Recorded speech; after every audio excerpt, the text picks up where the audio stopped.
Bonjour à tous, bienvenue dans Municipal Hebdo. Bonjour Mickaël. Bonjour Marion.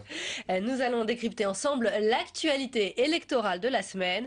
Nous nous sommes rendus à Pau où François Bayrou joue son avenir politique. Il est donné largement en tête au premier tour dans le dernier sondage IFOP. Face à lui, le candidat socialiste et l'ancien maire de la ville, puisque François Bayrou a scellé un accord avec l'UMP. Notre zoom de la semaine nous emmène dans l'Est, à Strasbourg, où la bataille s'annonce serrée entre le socialiste sortant et l'ex-maire UMP. Ce sera l'une des villes symboles de ces municipales. Nous nous intéresserons également à Forbach, l'une des chances de victoire du Front National. Enfin, comme toutes les semaines, Aurélie Marciro a fait le tour de la campagne 2.0. Elle a repéré quelques pépites sur le net. Son candidat star cette semaine, Patrick Mennucci, c'est le buzz de l'hebdo à retrouver à la fin de l'émission. Et avec nous pour commenter toute cette actualité, bonjour Roland Quérol. Bonjour. On va commencer avec une actualité peut-être un petit peu plus brûlante. Et c'est cette tribune de Nicolas Sarkozy ce matin dans le Figaro à 2 jours du premier tour des élections municipales. La date a été soigneusement choisie, selon vous, c'est pas un hasard? C'est-à-dire qu'on sentait bien qu'il fallait que Nicolas Sarkozy réagisse par rapport à ce qui s'était passé. Donc ça fait quelques jours qu'il aurait pu le faire. Je crois qu'il nous a fait un petit peu attendre et qu'il a fait un peu attendre les Français à l'approche des municipales pour lancer son brûlot. Mais quel impact, sincèrement, sur ces élections, on ne comprend pas très bien. Ça mobilise son camp ou ça mobilise aussi le camp socialiste? C'est le problème de Nicolas Sarkozy, c'est qu'il est quelqu'un de tellement clivant. Sa tribune est quand même dure contre le système politique en place et contre les juges.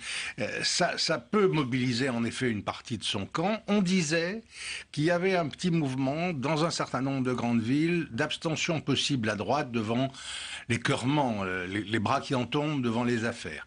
Donc le fait que Nicolas Sarkozy remonte au créneau dans le Figaro, que ça fasse le buzz, ouais, ça peut aider un petit peu. Mais en même temps, il est tellement clivant qu'il va énerver, comme d'habitude, beaucoup en face. Et donc mobiliser la gauche. Et donc peut-être contribuer à mobiliser un peu plus la gauche, et vous savez qu'elle est moins mobilisée pour le moment. En tout cas, il y en a d'autres qui se sont mobilisés tout de suite, c'est le gouvernement et le président de la République. Je vous propose d'écouter la réaction de François Hollande. Laisser penser que notre pays, notre République, puisse ne pas être fondée sur les libertés, c'est introduire un doute qui n'a pas sa place. Toute comparaison avec des dictatures est forcément insupportable. Bon, Nicolas Sarkozy qui emploie le mot Stasi, François Hollande qui lui répond, coup pour coup, voilà les boxeurs lancés, c'est la guerre, ça y est, c'est parti.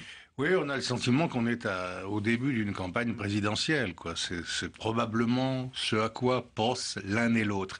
Mais c'est fort quand même. C'est vrai que Stasi, c'était la police secrète de l'Allemagne de l'Est, et que Hollande a besoin de répondre devant des accusations. Il a vraiment besoin de répondre. Devait-il répondre? Écoutez, est-ce qu'il devait répondre personnellement et de cette façon-là? Moi, j'ai toujours un doute sur la communication du président de la République, et je suis pas sûr que là, sa façon de le dire, de le marteler était suffisante.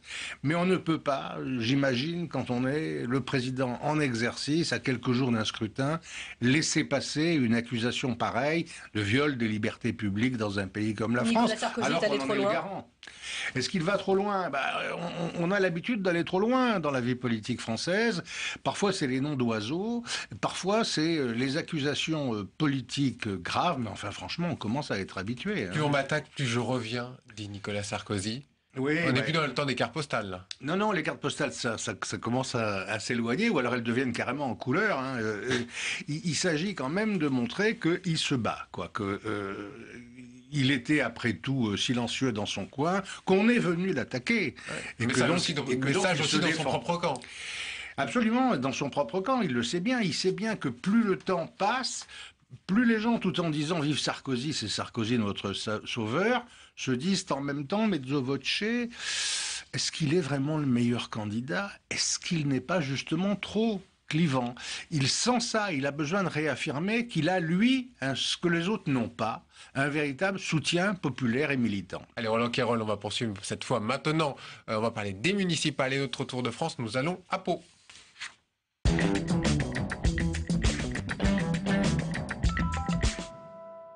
Est-ce que sa troisième tentative sera la bonne? François Bayrou part en campagne dans la ville de Pau. Il était candidat pour la troisième fois. Il a reçu le soutien d'Alain Juppé, mais évidemment, face à lui, il aura des choix difficiles, et notamment les sondages qui le donnent en tête ne sont pas forcément les meilleurs. On va regarder ce reportage de Caroline Motte et Thomas Soulier. Il se pose en simple béarnais, au milieu des siens. Montrez-moi comment vous faites avec une pomme de terre. Vous avez toujours la même épaisseur. Vous voyez, avec une mandoline, vous avez toujours... Pour sa troisième candidature à la mairie de Pau, François Bayrou veut incarner l'enfant du pays. Vous allez bien? Son seul credo, Super. la proximité. Bonjour. Vous avez gagné? Oui, je crois que oui, mais ça demande du travail et votre aide. Favori des sondages, il espère faire basculer cette ville, dirigée par la gauche depuis 43 ans. Et pour cela, voici venu le nouveau François Bayrou, QV 2014. Comment allez-vous? Bonjour. Bonjour. Moins ambitieux, moins solitaire, voici l'image qu'il veut donner aux Palois. L'heure est au mea culpa. Est-ce que j'ai changé? À coup sûr, oui. D'abord, heureusement, on change. Dans les difficultés, quand vous prenez des coups dans la figure, tout ça est évidemment très utile. Au fond, en 2008, quand je me réveillais le matin, je pensais d'abord au national et après seulement au local. Et aujourd'hui, c'est exactement l'inverse. À bientôt. En 2008, François Bayrou a perdu avec seulement 342 voix d'écart. Alors cette fois-ci, l'heure est au rassemblement. Un accord avec l'UMP a été scellé. À la manœuvre, cet homme, Éric Sobat, l'ancien rival désormais allié, lui pardonne même son vote pour François Hollande en 2012. On tourne la page. Aujourd'hui, il est vraiment dedans, il en veut vraiment et sa sincérité ne fait aucun doute pour s'impliquer sur Pau à 100%. François Bayrou, maire de Pau à temps plein, lui les promet. Les habitants, eux, restent à convaincre. Il restera maire selon vous 6 ans jusqu'en 2020 ? Ah. Non mais il ne sera pas élu au présidentiel, donc il pourra rester maire. Pour moi c'est un tremplin pour lui, pour essayer de monter plus haut. Et si François Bayrou gardait un œil sur l'Élysée? Son rival socialiste David Habib en est persuadé. Quand un homme politique vous dit qu'il a changé, c'est qu'il vous prépare un mauvais coup. François Bayrou, c'est le grand absent qui veut nous faire croire qu'il est désormais intéressé par les questions du quotidien. François Bayrou n'est intéressé que par lui. Dans la connaissance pour les enfants. La maire sortante, Martine Linière-Cassou, ne se représente pas. Alors ce député PS pense que son tour est arrivé. Mais la tâche ne s'annonce pas simple. Sa mission, éviter une forte abstention qui lui serait fatale. Pour ne pas avoir la gueule de bois, on se mobilise. Vous prenez 20, 30 personnes que vous connaissez, vous les appelez. Donc faites le boulot, faites-le jusqu'à dimanche prochain. Bayrou, Habib, un duel qui pourrait se transformer en triangulaire. Yves Urrieta repart à la conquête de Pau. Cet ancien maire PS se présente désormais sans étiquette. Faites plaisir. Plutôt là, quoi, vitamine C, vitamine D. Au moral. Gardez le moral, malgré les sondages qui le créditent seulement de 12%. Yves Urrieta refuse le rôle d'arbitre et dit vouloir aller jusqu'au bout. Ah non, on ne va pas faire l'élection. Nous allons être élus, c'est différent. Mes deux principaux concurrents ne sont pas palois. Je peux vous assurer, pour avoir été maire pendant 20 mois, qu'il faut être là à 100%. En duel ou en triangulaire, François Bayrou est donné gagnant au soir du second tour. Le président du MoDem n'a pas droit à l'échec pour cette élection de la dernière chance. Comment ça va? Ça va, super. Allez. Alors, Lanquerolles, François Bayrou, il gagne à Pau selon les sondages. C'est pourquoi? Parce que la gauche est fragmentée, divisée. Oui, il y a un bilan contesté de la maire sortante, il y a un changement d'équipe, et puis il y a évidemment la capacité de François Bayrou à rassembler un peu plus autour de son nom que d'habitude. Il a cette fois-ci, non pas le soutien de l'UMP national, mais le soutien régionalement très fort d'Alain Juppé, qui est quand même venu se montrer dans les rues avec lui, et il a aussi embarqué deux membres du Parti socialiste qui étaient sur la liste d'en face. Il est donc en train d'essayer de montrer que la troisième force peut en effet s'élargir. La troisième voie peut s'élargir. Tant qu'une élection n'est pas arrivée, elle n'est pas faite, hein, mais c'est vrai qu'il a eu un changement de stratégie, et il l'a eu à Pau. Et c'est là qu'il a montré qu'il était revenu dans le camp de l'opposition conservatrice. Est-ce qu'il a réussi à faire oublier Il a réussi, c'est ça que j'allais dire, c'est que visiblement, oui, il l'avait très mal avalé lui-même de ne pas être soutenu par les socialistes à Pau après son soutien à François Hollande. Il l'a été ni aux législatives ni dans aucune élection, et il l'avait mal vécu. Il pensait que tout de même on aurait pu au moins ne pas présenter de candidat contre lui. Et donc je crois qu'il n'est pas mécontent de faire son retour à Pau dans ces conditions, et si ça marche, évidemment, ça sera encore mieux pour lui, étant entendu qu'il a bien dit qu'il pensait au local et après au national. Alors justement, 2017, c'est encore l'objectif de François Bayrou? Je crois qu'il se garde en réserve de ce qui pourrait se passer au niveau national. Vous avez entendu, il a dit au début, je pensais national puis local. Maintenant, c'est le contraire, il n'a pas dit je pense plus au national. Donc évidemment, il y pense. Ça peut vouloir dire lui-même comme candidat, ça peut vouloir dire aussi... Il a dit, je ne serai pas candidat à autre chose. Oui, c'est ça. Vous avez entendu beaucoup d'hommes politiques dire des choses comme ça. Ça veut dire en général qu'ils vont être candidats à autre chose. Et donc, s'il n'est pas candidat à la présidentielle, il y aura une présidentielle, et c'est peut-être une possibilité pour lui de faire son retour, qui sait, dans un gouvernement, par exemple. Mais est-ce que son destin national peut l'empêcher, justement, d'arriver à obtenir cette mairie? C'est là-dessus que tablent ses adversaires. Vous avez entendu M. Habib. C'est évidemment la campagne de ses adversaires, c'est un personnage qui ne pense pas à nous, qui ne pourra pas régler nos problèmes d'enlèvement des ordures ménagères, parce qu'il est déjà la tête à Paris. Est-ce qu'on l'entend? Personne n'y croit quand il dit qu'il va se concentrer sur le local. Personne n'y croit. Et en même temps, vous savez, il y a souvent chez les électeurs un peu de fierté d'avoir quelqu'un qui est influent à Paris. Parce qu'il y a aussi les dotations budgétaires, les possibilités de faire valoir des dossiers. Donc c'est un peu à double tranchant. Cette fois, il risque bien d'emporter la mairie. Si on regarde le sondage IFOP pour Europe 1, il serait à la tête, 40% au premier tour, 47% au second tour en cas de duel. S'il confirme un premier tour de ce genre, on pourra dire qu'il a gagné. Oui. C'est une belle revanche par rapport à 2008 et les 432 voix. C'est une belle revanche. C'est une belle revanche aussi pour lui par rapport au fait que les socialistes, et notamment François Hollande, l'ont oublié après son geste électoral de 2012. Il y a une revanche dans l'air. Donc il y a un peu de revanche dans l'air, oui. Mardi, c'est à Strasbourg que nous nous sommes rendus.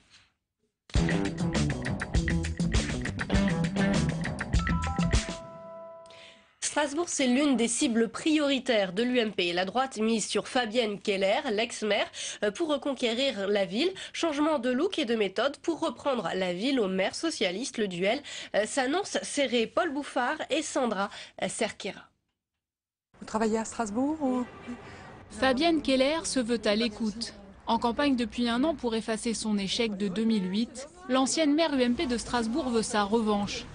Jugée trop autoritaire, à l'époque, les habitants lui ont reproché son manque de concertation. Et les rythmes scolaires? Alors pour reconquérir la mairie, la sénatrice mise sur une campagne de terrain qui s'inspire de celle d'Obama, du porte-à-porte et des ateliers participatifs baptisés Dites-moi tout. C'est à la fois du ressenti et puis des notes que je prends et que j'analyse après de manière plus globale. Nouveau look, nouvelle approche, Fabienne Keller dit avoir changé et fait son mea culpa. J'ai pris du recul, j'ai réfléchi, j'ai travaillé au Sénat et j'ai essayé de comprendre pourquoi les Strasbourgeois ne m'avaient pas reconduite. Pas de métamorphose pour Roland Ries et il le revendique. Le candidat socialiste préfère la constance. Moi je suis serein, je déroule la campagne comme j'avais prévu de le faire, c'est-à-dire que nous avons présenté notre programme en 4 fascicules successifs.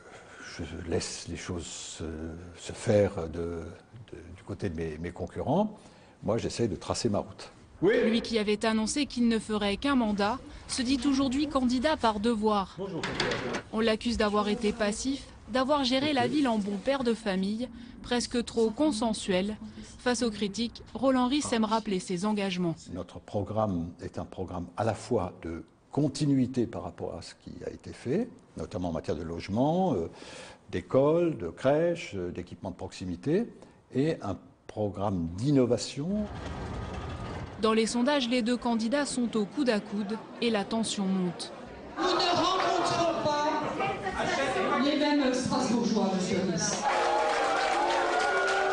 Je voudrais simplement répondre à Mme Keller, non pas sur le détail de tout ce qu'elle raconte régulièrement, parce qu'il y aurait tant à dire. Difficile pour les 8 autres candidats d'exister, la campagne se cristallise autour du duel PS-UMP. Les deux favoris se connaissent bien et depuis longtemps, agrégé de lettres, Roland Ries était le professeur de Fabienne Keller au lycée. Je sais quand elle est, je dirais, entraînée par sa fougue, il lui arrive de dire des contre-vérités et je suis obligé de les rectifier, non pas comme son professeur, mais parce que je suis en responsabilité et je sais de quoi je parle. Les derniers sondages me sont favorables. Je crois qu'il y a un peu de panique de son côté et il y a beaucoup d'attaques personnelles. Pas prêt à laisser sa place, Roland Ries intensifie sa campagne. Ce soir-là, il participe à une réunion d'appartement dans la pièce des personnalités influentes de Strasbourg. Bien sûr, il y a les meetings qu'on peut faire, les réunions publiques, mais en réalité, dans ces réunions publiques, en règle générale, c'est les convaincus qui viennent. Et jusqu'au bout, ce sont les indécis qu'il faudra convaincre, car les Strasbourgeois s'abstiennent beaucoup et coupent volontiers les têtes. Et de Strasbourg, de l'Est et de la Moselle, on en parle tout de suite, c'est notre Zoom de la semaine.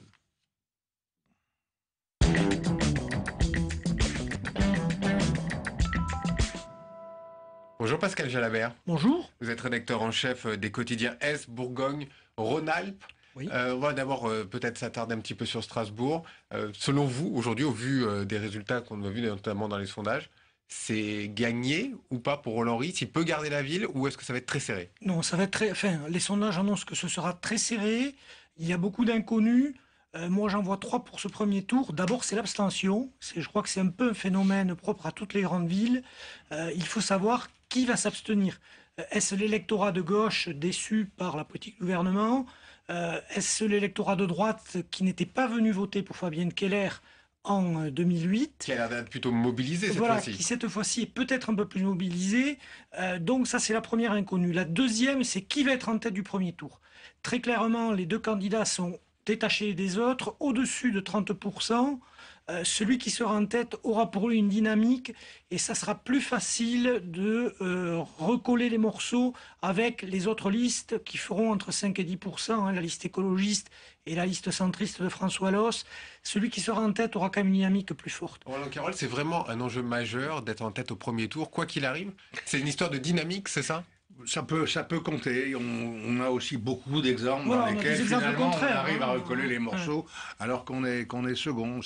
Franchement, moi je miserais pas beaucoup sur ce facteur-là. Mais pour un candidat, être en tête, c'est une satisfaction. C'est personnel. Oui. Ensuite, il y a une inconnue mais qui est en train de se lever un peu. C'est le score du Front National. On sait qu'il est fort en Alsace, mais pas à Strasbourg. Donc le candidat... Parce que Strasbourg a une sociologie différente, hein. C'est une ville qui a une sociologie de grande ville, beaucoup plus universitaire, beaucoup plus fonctionnaire, une ville qui a une très bonne santé économique, un taux de chômage à 5,1% en France, c'est quand même assez rare, quoi. Donc c'est une ville qui se porte bien.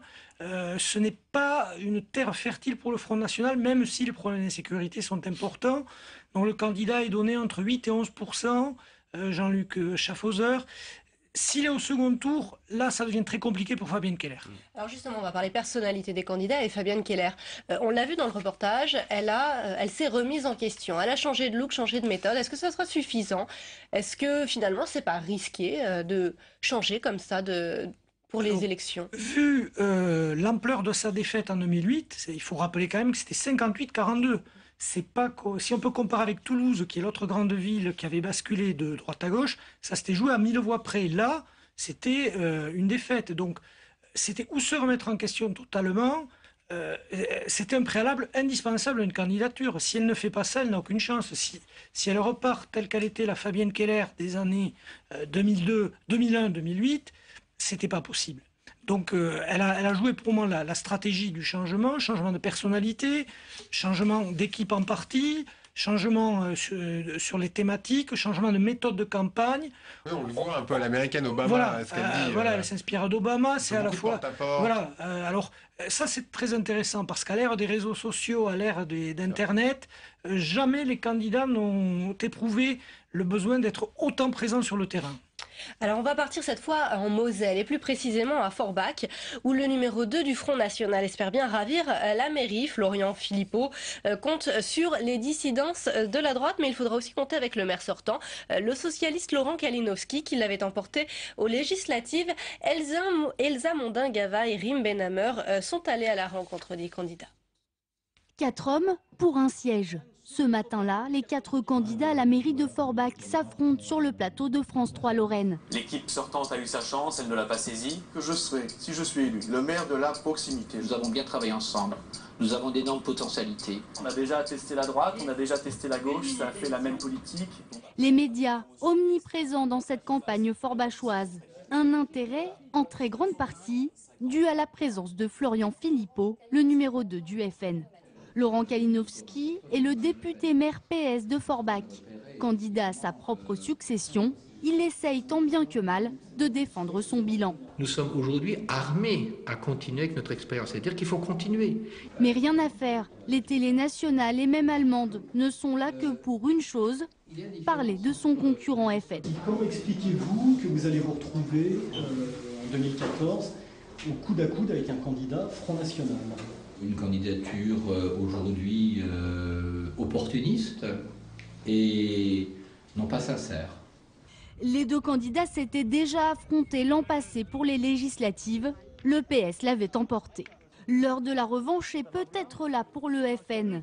Candidat TGV, candidat parachuté, Florian Philippot répond à ses détracteurs en jouant la proximité sur le marché. Je vais en prendre aussi pour... Je vais prendre le crémeux. Le crémeux, donc 5 €. Voilà. Ça va? Bien, vous, ça va? Oui, bien, très bien. On fera tout ce qu'on peut et je pense qu'on le fera avec passion et rigueur. Voilà, mais pour nous voir à l'œuvre, il faut d'abord qu'on passe. Ces thèmes, l'insécurité et la montée du chômage. Florian Philippot a déjà remporté une victoire, être au cœur de cette élection. Il parle que de moi. Ben, c'est plutôt bon, non? Même en mal. Ils sont obsédés. Résultat, ils font la même campagne. Autre atout pour le FN, la division de la droite locale. Lui, c'est Alexandre Cassaro, à peine 26 ans, le candidat officiel de l'UMP et le représentant de la nouvelle génération. Bah oui, il faut tout relancer. Et c'est qu'avec le FN, ça serait pire. Hein. Ses concurrents critiquent sa jeunesse et qu'importe si les sondages ne le donnent pas gagnant, il refuse toute alliance. On a toujours dit que nous n'avions aucune valeur commune, ni avec le Parti Socialiste, ni avec le Front National, et que quoi qu'il arrive, nous nous maintiendrons, et que notre objectif pour cette élection municipale, c'est la victoire. Éric Diligent a lui été exclu de l'UMP. Motif, avoir présenté sa propre liste face à Alexandre Cassaro. Ce quadra, inspecteur des finances publiques, mise tout sur l'économie et le sauvetage du commerce de proximité. De l'emploi, avant tout. Oui, c'est comme le Père Noël. Ah, je sais, tout le monde nous raconte ça. Oui, et je dirais, on finit par croire que personne n'a la baguette magique. Non, c'est vrai qu'on ne peut pas faire des miracles, ça c'est une chose. Il assume cette guerre fratricide avec Cassaro. Il s'est positionné très à droite, il y avait des histoires de villes mal commandées, de voitures qui brûlent, enfin des choses sur la sécurité avec pléthore de policiers municipaux. Toutes ces choses-là ne correspondaient pas à mon programme et à mes idées. Et moi, le mariage de la carpe et du lapin, j'y crois pas. FN et PS seraient au coude à coude dans cette élection. Mais les 4 candidats pourraient se maintenir au second tour. Une quadrangulaire qui s'annonce saignante et ultra médiatisée. Pascal Jalabert, est-ce que le Front National a des chances de remporter Forbach? Sur le papier, oui. Incontestablement, Florian Philippot, bien qu'il ait été battu aux législatives par Laurent Kalinowski, a quand même obtenu 42%. Il est donné en tête au premier tour. Donc, objectivement, il y a des chances. Alors, ce que disent mes confrères du Républicain Laurent sur place, c'est un phénomène à ne pas négliger. Les habitants de Forbach commencent à se lasser de la médiatisation et certains n'ont pas envie de devenir, entre guillemets, le NM Beaumont, le nouvel NM Beaumont de la France. Donc, ça peut jouer contre Florian Philippot au second tour. C'est-à-dire, on n'a pas envie... Qui a voulu absolument faire un test national. Voilà, qui a voulu faire un test national et on n'a pas envie... d'être sous tous les feux des projecteurs au soir du second tour avec voilà. Donc cet aspect-là peut jouer. Après, il y a quand même quelque chose d'assez étonnant dans cette ville qu'il faut souligner, c'est que Forbach a été un fief du RPR de 1953 à 2008. Donc un fief du RPR de cette ampleur-là, sans discussion possible, dans lequel on se retrouve avec un duel PS-Front National. Comment vous expliquez justement que le Front National soit si haut? C'est lié à la stratégie de dédiabolisation, l'image de Florian Philippot, ou à l'économie. Également l'économie, le social. Voilà. Alors il y a forcément, alors tout à l'heure on a parlé de Strasbourg, où les choses vont plutôt bien. Là par contre, Forbach c'est la Moselle-Est, c'était l'ancienne capitale du bassin houiller. C'est pas comme Thionville avec des possibilités de reconversion autour du Luxembourg, de nouvelles activités, donc situation économique, commerciale compliquée. Donc le terreau est plutôt fertile pour le Front National, hein, on le sait. Et puis la deuxième chose, c'est le suicide de la droite depuis 10 ans dans cette commune. Là encore, sur une élection comme ça, il y a 2 listes de droite. Alors qu'ils ont perdu un fief de 55 ans, ils n'arrivent pas à s'unir, ils n'ont pas réussi à être au second tour des législatives. Pour quelle raison ils ne s'unissent pas, ils n'arrivent pas? Ce sont des rancœurs purement locales. Des rancœurs, des haines purement locales. Donc là, que ce soit à gauche ou à droite, là, vous aviez une émission sur la Seine-Saint-Denis il n'y a pas longtemps sur Montreuil. Franchement, quand on est à ce niveau de haine, il n'y a plus rien à faire. Donc bon, du coup, l'électeur le voit bien et lui, il a compris que l'enjeu, ça allait être entre le maire sortant et Florian Philippot. Et en cas de duel PS-FN, qu'appelleront à voter les candidats de droite, selon vous? Oui. Et puis, moi, à mon avis, et c'est l'avis de mes confrères républicains lorrains, ils seront là au second tour. S'ils font plus de 10%, ils seront là. Donc ça sera probablement pas un duel. Alors, les électeurs, eux, risquent d'y voir un duel, mais sur le papier, il y aura une triangulaire, voire plus. Merci beaucoup Pascal Jalabert de nous avoir éclairé en tout cas sur l'Est de la France. On en reparlera dès dimanche. On va s'intéresser, Roland Quérol, à présent à la campagne parisienne. Un petit mot quand même.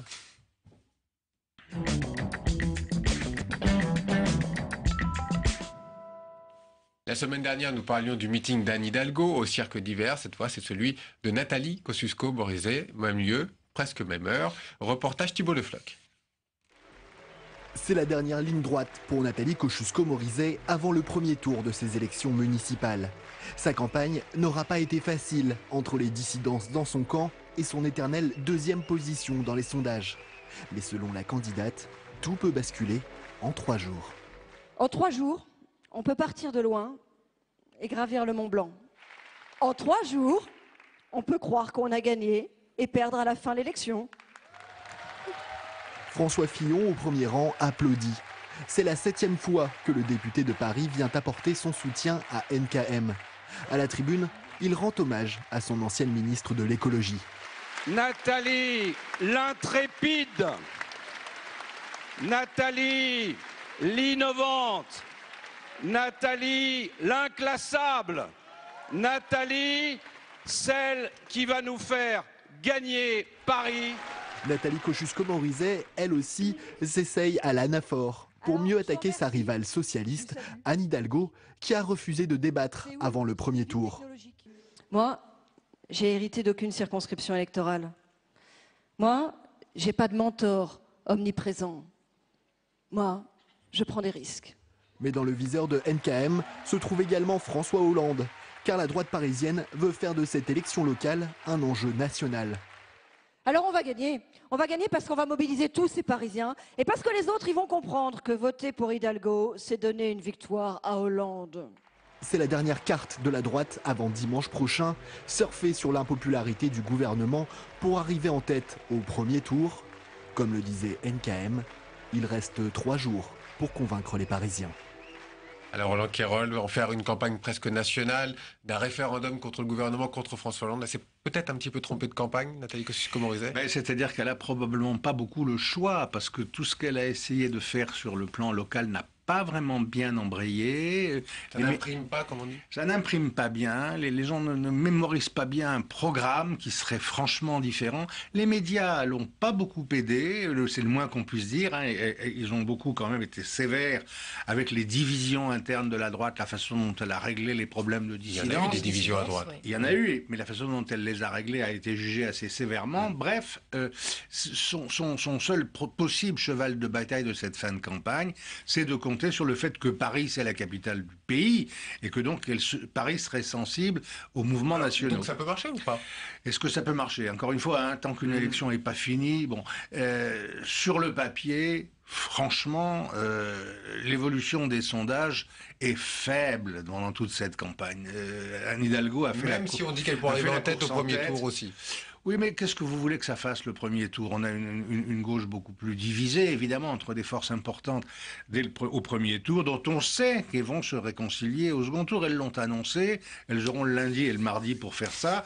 C'est habituel, quoi. Donc c'est très difficile d'imaginer que les lignes puissent être déplacées.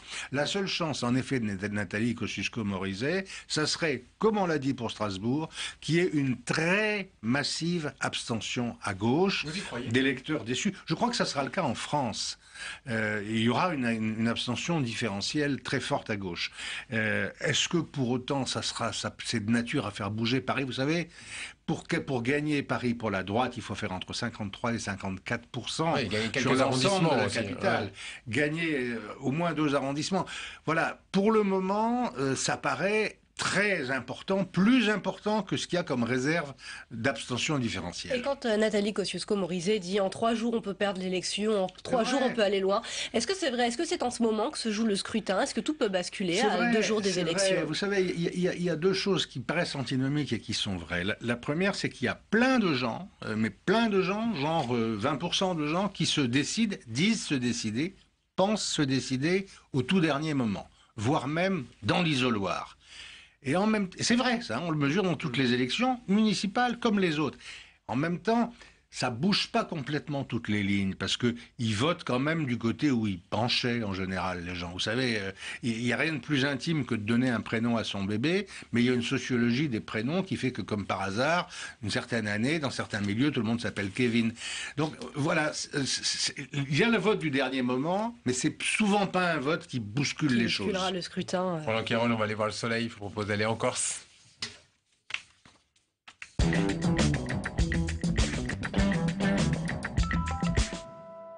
Direction Ajaccio, le maire sortant Simon Renucci va tenter de garder la mairie face à un jeune candidat de 33 ans. Les nationalistes comptent eux aussi, bien sûr, jouer les arbitres. Julie Hulin et Jérôme Rabier ont fait ce reportage à Ajaccio, sous le soleil. S'il vous plaît, pas de lunettes noires, sinon je suis le parrain. Il y a assez de parrains en Corse. Bonjour. Franchet, bonjour. Pour vous, monsieur le maire. C'est bien, c'est bien. Bonjour. Un trait d'humour à chaque instant, un mot pour tout le monde. Simon Renucci affectionne tout particulièrement les bains de foule et ça se voit. Viens avec moi, viens. Je me régale. À 68 ans, le maire d'Ajaccio brigue un 3e mandat. Sur la place de la mairie, l'ancien pédiatre fait campagne comme on fait son marché et affiche sa générosité. Faut laver avec du savon sur gras. Hein. Je paye tout. Hein. Non, tu offres rien. Non, sinon je perds les élections. 1 kilo de clémentine pour que le score nous soit clément. Voilà, on y va. Bonjour, qu'est-ce que je vous offre à vous? Habile et volubile, Simon Renucci a réussi à rassembler derrière lui un argument de poids pour un candidat qui gère la mairie depuis 14 ans. Je suis serein parce que je suis fidèle à mes convictions et je suis serein parce que nous ne renonçons jamais à ce que nous faisons. Et aujourd'hui, ceux qui font le plus la campagne pour nous, c'est les personnes qui nous ont rejoints. Personnalité d'ouverture, Europe Écologie Les Verts et les nationalistes. Allez les amis, vous êtes un peu lents ce matin. Hein, vous avez du mal à démarrer. Hein. Celui qui a fait tomber Simon Renucci aux législatives de 2012, c'est lui, Laurent Marcangeli, un des plus jeunes députés de France. Devenir parlementaire a changé sa vie, mais a surtout aiguisé ses ambitions. Je fais partie de cette génération qui a été soignée par le docteur Renucci. Rien à dire sur le pédiatre. En revanche, sur celui qui préside aux destinées de la ville depuis 13 ans, j'ai beaucoup de choses à faire valoir. Je pense que le bilan n'est pas bon. Et au détour des ruelles ajaxiennes, on croise parfois son adversaire. On va venir quand même saluer le maire. Osez. Ça va bien? Les 2 enfants du quartier. Ça va, bonjour. Eh oui, c'est comme ça. Ça va. Il a le droit de venir. Il vient pas souvent, il règle pas beaucoup vos problèmes, mais il a le droit de venir malgré tout. Il faut un peu de jeunes maintenant. Hein. Ça fera du il faut bien. de la hein. jeunesse et puis il faut des et puis il faut des jeunes comme ça. Hein. Maintenant, après, bon. Si 3 sondages ont déjà donné le maire sortant vainqueur, Laurent Marcangeli en est persuadé, l'affaire est loin d'être pliée. Moi, je suis ici pour gagner cette élection, gagner pour gérer, gagner pour essayer avec mon équipe d'apporter des solutions aux problèmes qui se posent à Ajaccio. C'est aussi simple que ça. Après, on peut ne pas être entendu ou on peut l'être. Un appel directement lancé aux nationalistes. Oh, bonjour à tous, tiens. Alors, on y va tous ensemble. Ah, tous ensemble. Allez, on y va. Allez, en avant. tous ensemble. Ajaccio est la seule grande ville de Corse où les nationalistes ont scellé un accord historique, autonomistes et indépendantistes sur la même liste, conduite par José Filippi. Aujourd'hui, le système corse s'appuie, on le voit très bien, il perdure. Pourquoi? C'est sur le clientélisme. Il faut que les gens prennent conscience, enfin je crois qu'ils prennent de plus en plus conscience de la réalité, et c'est que ce système est à bout de souffle. Des nationalistes qui se revendiquent comme véritables acteurs de ces élections. Mais crédité de 15% au premier tour, il pourrait surtout se muer en arbitre d'un match pas encore gagné. Roland Quérol, arbitre ou pas les nationalistes? Ils pourraient être en effet en position de l'être, et s'ils sont capables de se maintenir au second tour, ça rend en effet les choses très compliqué. On voit bien qu'entre Renucci, qui est une figure d'Ajaccio, mais quand même est resté là, on le voit, mais qui est resté là 13 ans, un jeune adversaire qui a conquis son siège à l'Assemblée. Et après tout, la tradition d'Ajaccio, ça n'a pas toujours été la gauche, c'était le bonapartisme aussi. Donc voilà, c'est vraiment un combat qui peut se terminer dans un mouchoir, a fortiori si les nationalistes passent le premier tour, ce qui semble en voie d'arriver. Est-ce que Simon Renucci est en danger? Il a perdu son siège de député. Aujourd'hui, est-ce qu'il peut perdre la mairie? Il est en danger, absolument. On n'est plus dans des périodes clientélistes seulement, comme on le dit dans... On reviendra d'ailleurs sur ce mot, parce qu'on entend beaucoup. Il y a des personnages qui aujourd'hui sont déboulonnés. Et le problème est de savoir toujours quand on fait un mandat de trop. Donc Renucci, il a son assise électorale très forte, sa personnalité, son étiquette politique. Ça peut suffire, mais ça peut aussi être aujourd'hui challengé, comme on dit dans les milieux de la communication, par une vision un peu différente et politiquement aussi par la montée des anti-Hollande héros dans le pays. Ça jouera aussi à Ajaccio. Clientélisme, on l'a entendu aussi à Marseille pendant les primaires socialistes. On l'entend beaucoup aussi sur ce marché en Corse, en tout cas des nationalistes. Ça peut jouer de ça aussi dans les élections? Écoutez, il y a probablement des endroits, des villes, des quartiers où ça joue encore un peu. Mythe ou réalité. Voilà, mais on est quand même pas en Sicile, quoi. Il n'y a pas l'entretien de réseaux avec de l'argent en même temps que le cousinage, etc. Mais enfin, on voit bien que plus on s'approche de l'Italie, plus il y a des traces. Voilà, il y a des traces. Et on n'est pas encore complètement libéré de ces... culturel. Et oui, c'est culturel. Et comme chaque semaine, c'est désormais la revue du web d'Aurélie Marciro, c'est le buzz de l'hebdo.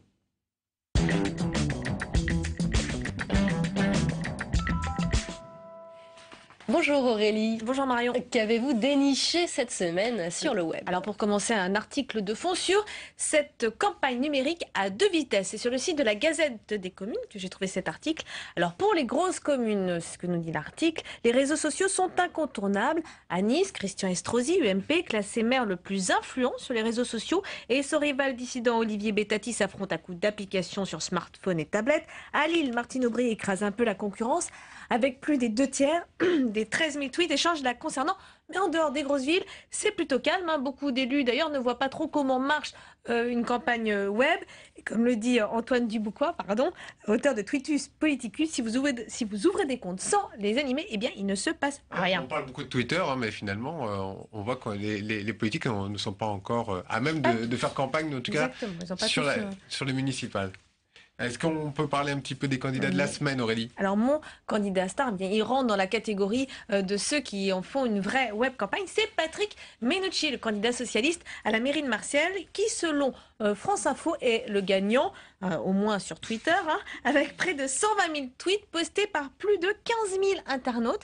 Et oui, sachez que Marseille est la 2e ville après Paris où la campagne est la plus importante sur les réseaux sociaux. Patrick Menucci, eh bien, il domine les gazouillis avec plus de 50% des tweets. Regardez, comme celui-ci, vous allez voir, un beau tweet tout rouge. Non, vous ne le voyez pas. Ça va venir. Voilà, ou peut-être... Voilà, le Menucci Tour. J'aimais bien le Menucci Tour. Voilà, alors il a également... il a d'ailleurs 2 comptes Twitter, un perso et un de campagne. Son site est également très complet, vous allez le voir, avec des programmes notamment par secteur de la ville, des kits militants. Et puis on trouve des vidéos, bien sûr, et c'est un candidat qui donne de sa personne, comme avec cet extrait d'une vidéo que j'ai choisie pour vous. C'est une séance de phoning. Alors, on voit Patrick Menucci, mais pas que. Regardez.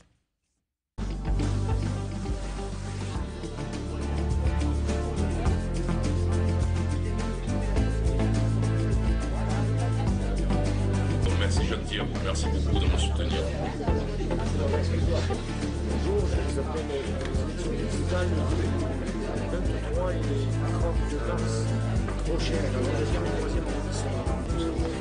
Vous savez que je me suis battue sur la scène. Je me suis battue, c'était bon. Roland, le phoning, c'est une vieille méthode politique?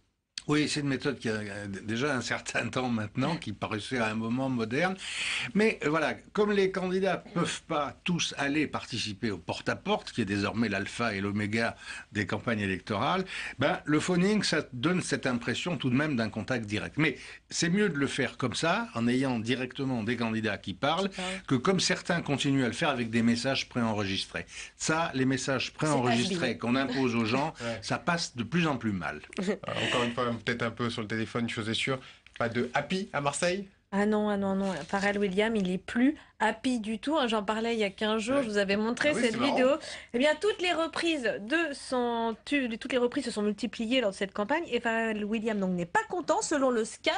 Donc d'ailleurs, nous souhaitons la bienvenue à ce nouveau site d'info du Figaro. Eh bien, l'effet de mode a agacé le collectif de réalisateurs français de We Are From LA, à l'origine du clip original tourné à Los Angeles. Et leur avocat a demandé la suppression de toutes les vidéos de Happy municipales, de toutes les plateformes vidéo. Pas content mais grognon. Alors, pas content mais grognon, c'est un autre. Le LAM nous révèle cette semaine que le maire de Tulle, un proche de Hollande, eh bien, il n'a justement pas trop envie de le voir. Bernard Combe tente dans cette dernière ligne droite d'oublier un peu qu'il connaît du monde à Paris, explique Europe 1. Il a ainsi fait savoir à François Hollande que son soutien n'était pas nécessaire. Et puis vous allez terminer avec les enfants dans cette campagne municipale. Oui, alors j'ai bien aimé ce tweet, regardez, c'est un tweet spécial dédicace pour les petites filles, regardez. Quelle princesse va diriger le château? C'est de bien jolies figures quand même. Et puis cette autre, alors toujours pour les enfants, c'est une campagne de l'UNICEF lancée à l'occasion des municipales pour rappeler bien justement les droits des enfants. Et puis alors j'ai pas choisi de clip de musique pour terminer cette fois. Ne soyez pas triste, Mickaël. Mais une vidéo de Libération que j'adore, que vous trouvez sur le site libé.fr. Ce sont les affiches vues par les enfants dans un arrondissement parisien. C'est complètement savoureux. Regardez, j'ai pris un petit extrait. Paris. Mon affiche préférée, c'est celle-là. Il y a le président avec une jeune fille. Olivier Besson-Sénot, je sais pas quoi. Il nous explique pas tellement de choses pourquoi ils veulent être maire. Mon affiche préférée, c'est celle-là. Pourquoi? Parce qu'elle est jolie. Elle a des belles cheveux. Parce que moi, j'adore tous les gens. C'est un peu cliché, mais je vais le faire quand même, la vérité, toujours dans la bouche des enfants. Merci Aurélie, merci Roland Quérol. On se voit bien sûr la semaine prochaine. On fera le bilan de ce premier tour. À la semaine prochaine. À la semaine prochaine. Bonne semaine.